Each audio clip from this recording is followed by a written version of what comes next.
Ugh. I am dyslexic. This character right here, Finnick Odair, he deserved better. He didn't deserve to actually, hold on one second. Spoilers. He didn't deserve to get decapitated by a bunch of rose-scented angsty lizard mutts. So I'm gonna spend the next 20 minutes talking about why that's the case. Because I have absolutely nothing better to do with my life. Finnick is what we referred to in the business as a career tribute, who turned into a career victor. They're similar, but different. You get career victor status when you don't die in the games. But going back to the career tribute thing that we were just talking about, a career tribute is a tribute from districts 1, 2, not 3, because them. And 4, the careers train their entire lives so they can compete in the games. And they typically volunteer on their own free will, not just because their poor defenseless sister named Primrose Everdeen gets picked to be the next cannon fodder in this dystopian universe. Spoiler warning, again, Finnick won the 65th Hunger Games at the age of 14, making him the youngest victor in any of the games. I'm assuming that he was picked and that he didn't volunteer, mainly because of his age. He was so young. So in the moment that he was picked on Reaping Day, I have a strong feeling that none of the other careers even thought about volunteering to take his place. They were all just like, you know what? It sounds like a great opportunity right now, but you got this. You have a good time in there, you. This guy right here, look at him. Finnick is known for his looks and charisma. In the books, it's said that the capital citizens have been drooling over him ever since his first victory, which is disturbing on so many levels because of the whole youngest victor thing. In Catching Fire, Finnick is introduced to us at the safe age of 24 years old during 75 ATDD. Katniss would go on to very, platonically claim that no trainer could have ever given Finnick his extraordinary beauty. He's tall, athletic, has golden skin, bronze-colored hair, and incredible eyes. Finnick's such an amazing physical specimen. Finnick, glistening and gorgeous. These are all platonic quotes by Katniss. I'm not making this up. Katniss herself can't argue that Finnick isn't one of the most stunning, sensuous people on the planet. But for real though, the reason why Katniss and Finnick were actually platonic is for a lot of reasons,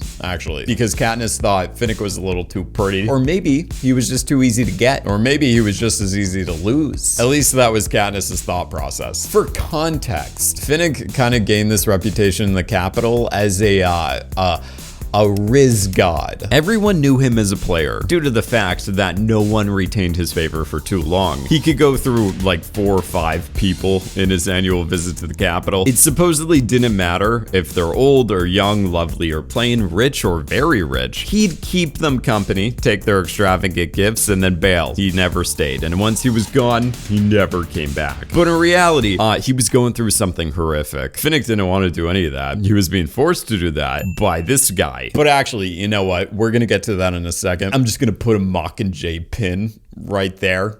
We're going to put a pin in it, but I said Mockingjay pin because I felt that it was a more relevant expression to the... Let's just talk about more fun things for a moment. Well, none of this stuff is fun. It's honestly just like, what's less dour than the previous thing. So let's talk about the less dour things for a second. Actually, you know what we're going to do instead in what is the longest accidental segue I think I've ever had in any of my videos? We're going to take a moment to quickly talk about today's sponsor, BetterHelp. The people helping make all this happen, as in this video that you're currently watching. So for those who don't know, BetterHelp is a therapy service that is 100% online. It's on, it could be on your phone, on your laptop. I think you get the point. The number one thing that I hear from every single human being and their Uncle Todd is that finding a therapist can be challenging, but finding the right therapist can be just dang near impossible. So BetterHelp, this thing right here, this guy, has a network of over 30,000 licensed and experienced therapists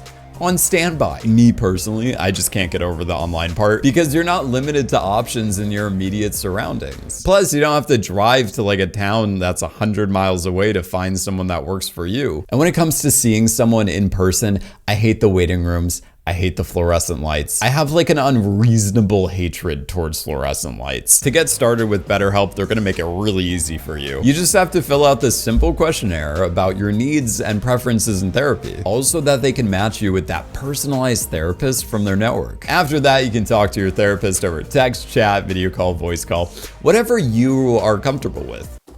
Pretty great. Plus, you can message your therapist at any time. I'm talking day or night. I'm talking 24/7. But if you're like me and you want to be more schedule oriented, you can schedule live sessions whenever it's convenient for you. Let's say, worst case scenario, you don't really like your therapist that much and you don't think it's a good fit. It's not going to be a thing because you can switch to a new therapist at any time at no additional cost. With BetterHelp, you're still getting the same professionalism and quality of in-office therapy, but you don't have to chill with the fluorescent lights, and you get a therapist that is custom picked for you. So if all that sounds pretty good, you can get 10% off your first month by clicking on this link in the description below or the pinned comment. It's the one that contains my full legal name, so go check it out for yourself. Anyway, Finnick was one of those career tributes, so he was already a good fighter. You could say that the odds were definitely in his favor.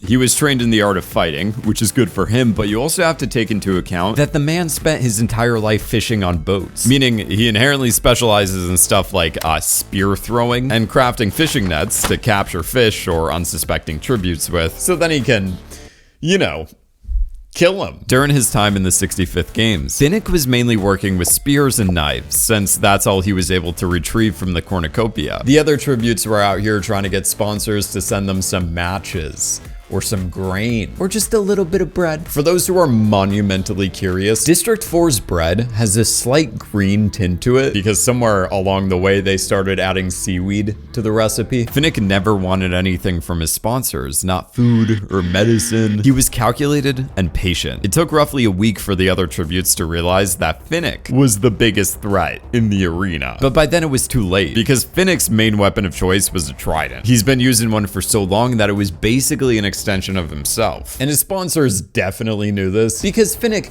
didn't receive any green tinted bread in that parachute. No, sister. He received a parachute with a trident. Fun fact about this trident right here. Weapons are like never sent into the games. Getting a weapon from outside of the cornucopia is kind of unheard of. I should know, I read some of the books. So this trident is the most expensive gift ever sent into the arena. Needless to say, at this moment, the rest of the tributes became the literal definition of toast. Finnick would weave nets out of some vine that he found, and then he'd use it to entangle his opponents so that he could then stab them with the fancy new trident to the point where they stop living. For a while there, Megs became the only person that Finnick could actually rely on. She was his mentor and the only real connection he had during his time in the capital. In the 75th Games, Joanna tells Katniss that Megs was half his family. By the way, in the books, Megs has garbled speech. Garbled? Is it I'm trying to talk right now. She has this garbled speech because she had a stroke at one point in time. But in the movies, they just made her mute, which could also be due to a stroke. The games force people like Finnick and Katniss to become the astrological definition of Geminis. So I love how they both unravel what's below their onstage personas. For example, Finnick justifiably thought that Katniss was faking her love for Peeta. I'm sorry you had to cancel your wedding. I know how devastating that must be for you. Until Peeta did a little quirky thing like full force hitting a force field and dying. Peeta, no! In this moment, Finnick saw Katniss's raw reaction, revealing how she cared for the Pillsbury Doughboy with the same kind of love that Finnick exhibits for Annie. Oh right, Annie Crusta. Finnick was given off the appearance of an egotistical playboy. Every time that cannon goes off, it's music to my ears. I don't care about any of them. But on the inside, he was a one-woman kind of guy, and he was actually way more down to earth. He preferred the girl from District 4 who supposedly went mad. That girl being Annie Crusta. This one, the winner of the 70th Hunger Games. Finnick didn't really like Annie at first. She kind of grew on him. In his words, she crept up on him. But the two would eventually end up becoming inseparable. Annie may have been a career tribute, but she was definitely not prepared for the games. So basically what happened is that during her time in the 70th games, she witnessed her district partner get beheaded, as we all do from time to time. But surprisingly, she did not take this well. In fact, she took it the opposite way. Upon witnessing the least chill decapitation she's ever witnessed in her life, Annie ran off by herself and hid for most of the games. She would have eventually joined her partner in the whole not being alive anymore thing, but then an earthquake broke a dam in the arena, because apparently these arenas can have dams. So I'm getting the hint that it doesn't need to be forest like 99% of the time. Anyway, the dam broke and most of the arena flooded. Annie won out of luck because she was the best swimmer, because she was from District 4, a place where water tends to reside. The Mad Girl never recovered from that, hence the nickname the Mad Girl, and she never ended up coming back to the games as a mentor or even as a spectator. Her mental health became a good excuse to keep her away from being in that environment again. The only time she makes another appearance in the Capitol was during the time of the 75th games, mainly because she had to, because of the whole Quarter Quell nonsense, because Snow's a piece of shit. In Mockingjay, when Annie and Katniss get to spend some quality time together, Katniss observes Annie just randomly drop out of conversation and then stare off into space with so much intensity. Annie would also do stuff like cover her ears when she heard a certain noise. And during the time that we spend with her, we learn that the girl isn't mad. She's just a normal girl experiencing symptoms of PTSD. I love mentioning what I'm about to mention whenever I can, but some people are gonna be like, hey Billy, you mentioned this fact in your Fashion of the Hunger Games Explained video. To those people, I'm just gonna be like, okay, it's Finnick's video. I gotta bring it up again. During the night of interviews during the 75th Hunger Games, Finnick is dressed entirely in fish pelts. Not fake fish pelts, real fish pelts. They really did go all out for his outfit in Catching Fire. In the books, during the parade, it's said that Finnick Odair is draped in a golden net that's strategically knotted at his groin, so he can't technically be called naked, but he's about as close as a human being can get. Sam Claflin, the man of the hour who plays Finnick Odair, really wasn't up for going full Finnick. So for the movie version of Finnick, they gave him a golden net that acted as a skirt because he can cover more surface area that way. I'm gonna come back to the whole clothing thing in a second, so remember that I mentioned this. During the 75th games, Megs volunteers as tribute to take Annie Crusta's spot because Annie over here is just causing a scene. And when they're in the arena, Finnick would go on to protect Megs at all costs. Like when they're avoiding danger in the tropical jungle, Finnick would throw Megs over what Katniss would refer to as his broad shoulder, then proceed to climb rapidly for about a mile before he would then request that they rest for a moment. Come to think of it, Finnick was a good ally. Finnick gave Katniss an hour of trident lessons in exchange for an hour of archery lessons. He resuscitated Peeta, which is good for Peeta. He kept playing up Katniss's fake pregnancy to get everyone's sponsors. Katniss and Finnick would even pull pranks on Peeta. Like when Peeta was sleeping, Katniss and Finnick put their faces like inches away from his nose. That way when Peeta wakes up, he'll start freaking out. It was a cute little moment amongst the death and the dread. Finnick helped add a fleeting moment of levity to this ever worsening situation. Though, and before they even got into the arena, Finnick showed Katniss how to tie nautical knots. The scene was filmed, but they didn't keep it in the final cut of the movie for some reason. In the deleted scene, Finnick teaches Katniss how to tie knots, one of them being the one that she would use on the Seneca crane dummy. It was Finnick who gave her the knot tying skills so that she could give Plutarch a big you. In the books and in the movies, Finnick has a darker sense of humor than most people. I guess we're not holding hands anymore. You think that's funny? I think the only person that can match him is like Joanna. Like when Megs is eating random nuts that she found in the forest during the 75th Hunger Games, Katniss immediately tells her to spit it out because they may be poisonous. Finnick laughs, going like, well, I guess we'll find out now. We lose this dark sense of humor in Mockingjay Part 1 for a bit there, but we get to see it come back in Mockingjay Part 2. Like when everyone is scared of the unrelenting turret fire.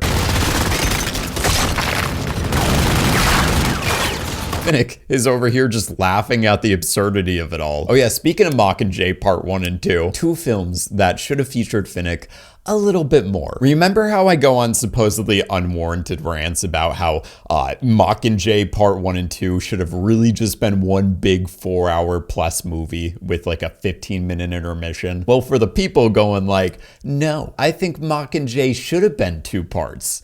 For some reason. Okay, when talking about splitting Mockingjay into 2 parts, Francis Lawrence, the director of Mockingjay and all these unrelated things, went on to say, I regret it. I'm not sure everybody does, but I do. What I realized in retrospect, and after hearing all the reactions and feeling the kind of wrath of the fans, critics, and people at the split, is that I realized it was frustrating. And I can understand that. In an episode of television, if you have a cliffhanger, you have to wait a week. Or you can binge it, and then you can see the next episodes. But making people wait a year? I think that came across as disingenuous, even though it wasn't. So yeah, even the director agrees with me. I'm not gonna let this go. It's kind of like if you split the Ballad of Songbirds and Snakes into 2 parts, it just doesn't make sense to me, you know? This is gonna be a really hot take right here, but I think a lot of things could have been cut out of Mockingjay Part 1. I'm not trying to stay true to the book right now. I'm trying to think from like a film editor's point of view. Like, I don't understand in Mockingjay Part 1 why we have to go back to District 12 2 times. Like, we as an audience already know what happened there because we got to see Katniss's reaction of it.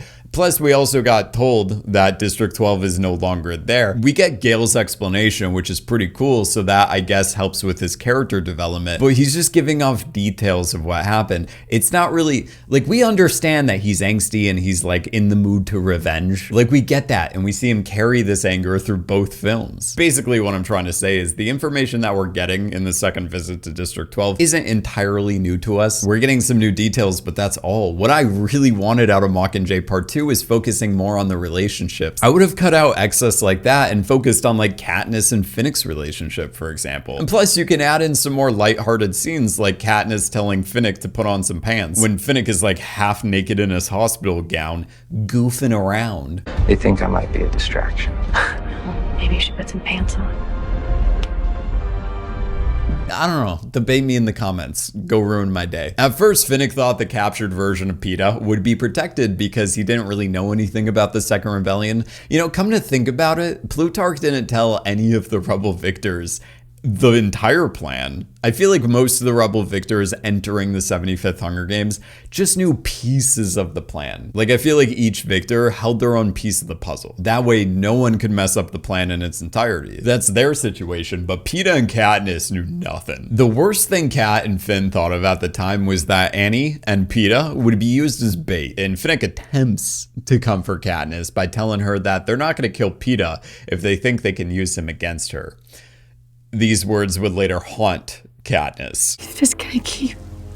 He's never gonna stop. At first, Katniss is kind of upset with Finnick and starts growing unsympathetic towards him, mainly because she's envious. She thinks that Annie is too far gone. Finnick told Annie nothing to keep her safe, so she already knew as little as Peeta, but no one in the capital would suspect the mad girl of getting told anything anyway. Plus, Annie's reputation of being mad meant that the capital would think she's already too far gone, so they would be like, we don't know what to do with you. And that's pretty much what happened. With the capital thinking Annie was bonkers and someone who was clearly left in the dark, they didn't need to spend time and resources torturing her, because even if they could get her to do a propo, it really wouldn't do any good, because she's not well received by the audiences across Panem. As we know by now, Snow is not wasteful with resources or life, except for when he firebombs the entirety of District 12 because he's being a grump. Katniss quickly forgave Finnick for keeping her out of the loop because Finnick also had someone he loved getting held hostage by the capital. Plus, in Katniss's words, she couldn't stay mad at someone who just cries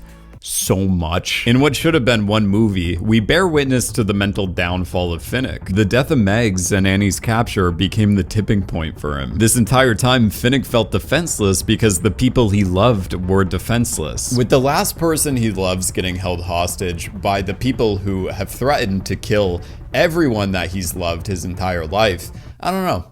How do you get more powerless than that? Finnick wasn't in the initial propos with Katniss because he was incredibly unstable. He was having mental relapses and basically lived at the hospital. Anytime we'd see him in 13, he'd be wearing a hospital gown and rocking this crazy look in his eyes. Katniss would keep Finnick's mental health afloat by fighting for immunity for the victors, you know, so they don't all get executed after the war is won. I love this moment in the books where Katniss tells Finnick that she negotiated the safety of some of the victors, and without a doubt, Finnick assumed that Annie would be on this list. So when he's thanking Katniss and showing his immense appreciation, Katniss suddenly comes to the realization that she completely forgot to add Annie's name to the list. And then like a sitcom episode, she has to go back to President Coin and go like, hey, I know you're busy with the everything about the war right now, but there's just like, you know, you gotta add one more name to the list. Luckily, it wasn't a big deal. Coin was just like, oh, the mad girl. That's, you know, not really necessary. We don't make a habit of punishing anyone that frail.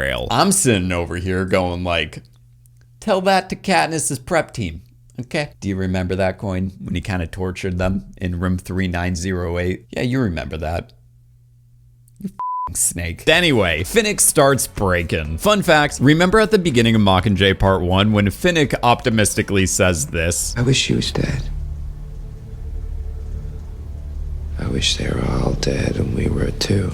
Well, that line was actually at the end of Catching Fire, but I really liked how they saved it for the beginning of Mockingjay Part 1. It really did set the tone for the rest of the movie. Aren't you glad I took a chunk out of your life to talk about that? During his time in District 13, we realized that Finnick is a real one. When in District 13, he's seen tying and untying this one little piece of rope. It's something that he did to keep his anxiety at bay. Then he goes out of his way to comfort Katniss by giving her the only rope that he has, saying first thing tomorrow, we'll get you your own rope, but as of right now, here you go. This is big because he's giving her the only distraction that he has. Finnick gives Katniss the rope, and all that he's left with now are his dark thoughts. This rope gifting moment is a huge contrast with one of the first interactions that the two of them had together. When they were in the training center, Finnick uses the rope to disingenuously flirt with Katniss.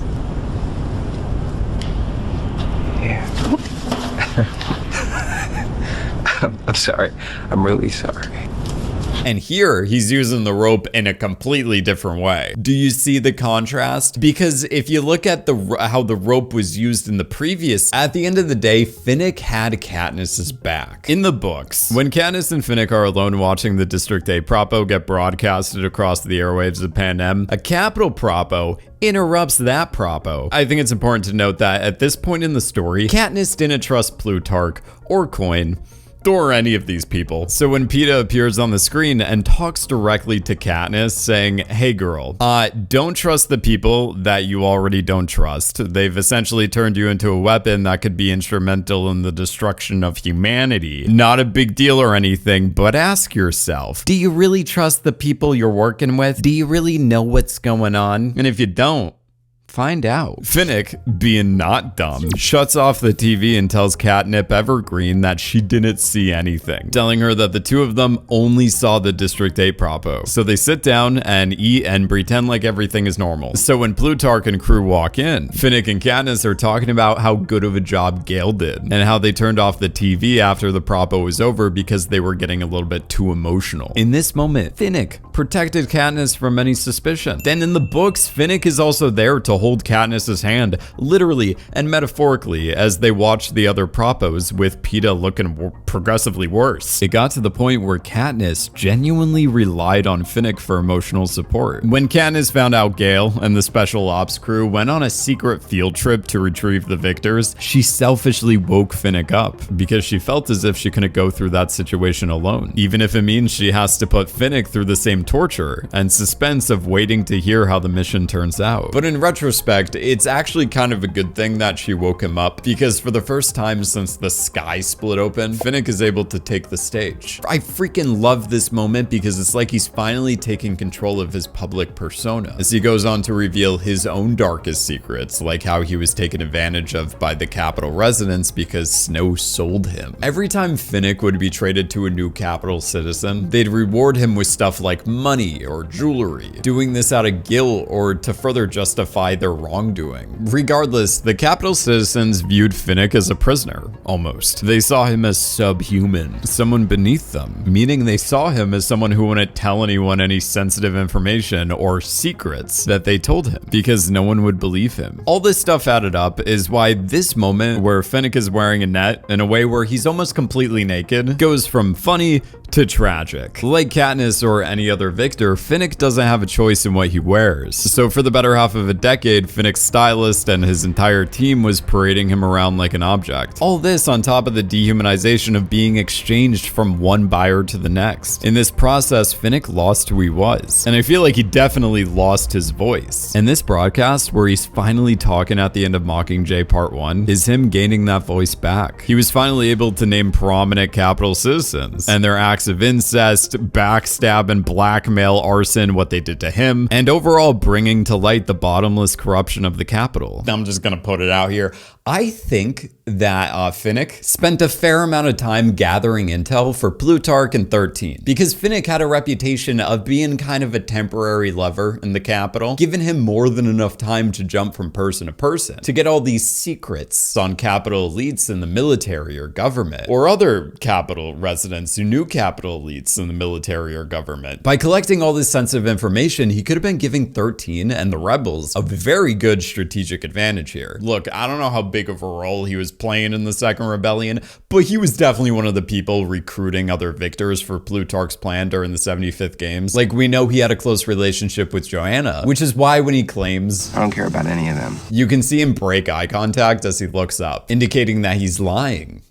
Like a person who doesn't tell the truth. So it blows my freaking mind that he wasn't one of the people putting in the request for Annie's immunity. You know, for all the work he's done for these people. I mean, come to think of it, Finnick collected so much information that he was the one to piece together Snow's rise to power. How Snow poisoned his political enemies, or literally anyone he'd suspect that would maybe at some point potentially disagree with him, figuring out how Snow would also drink from a poisoned cup to deflect suspicion, and how he would have to wear the scent of roses to hide the smell of blood sores in his mouth. Blood sores that apparently will never heal. Finnick was the one to piece together all of the shenanigans that have been going down for the past 60 years. After Finnick's first major broadcast, Plutarch had a field day with his propo, and he made sure that Finnick got more of the spotlight going forward. So Finnick moves on to narrating a few spots, talking about people like Rue. It's nothing too exciting, but he's still helping. When Annie was rescued, Finnick was someone who now radiated life. When I say the two of them were inseparable, I mean inseparable. Him and Annie never let go of each other's hands, not even when they walk or sleep or eat. In fact, they barely functioned as humans. Annie was lost in a daze of happiness. There were still moments where she would get triggered and she would start zoning out, or Joanna would say something to trigger her and then Annie would have to cover her ears again. But then Finnick would start whispering stuff into her ear, and then she would gradually remove her hands and start coming back to the real world. Finnick may have taken back his public persona, but he was also taking back who he was, like as a person. In Katniss's words, Finnick's real charm of self-effacing humor and easygoing nature are on display for the first time here. He was also able to marry Annie Cresta. Plutarch wanted the wedding to be a 3-day celebration. He wanted dinner, entertainment, and most dangerously, alcohol. Coin over here just vetoes everything, like the iconic fun sponge that she is. But she's right about one thing, like alcohol. Regardless though,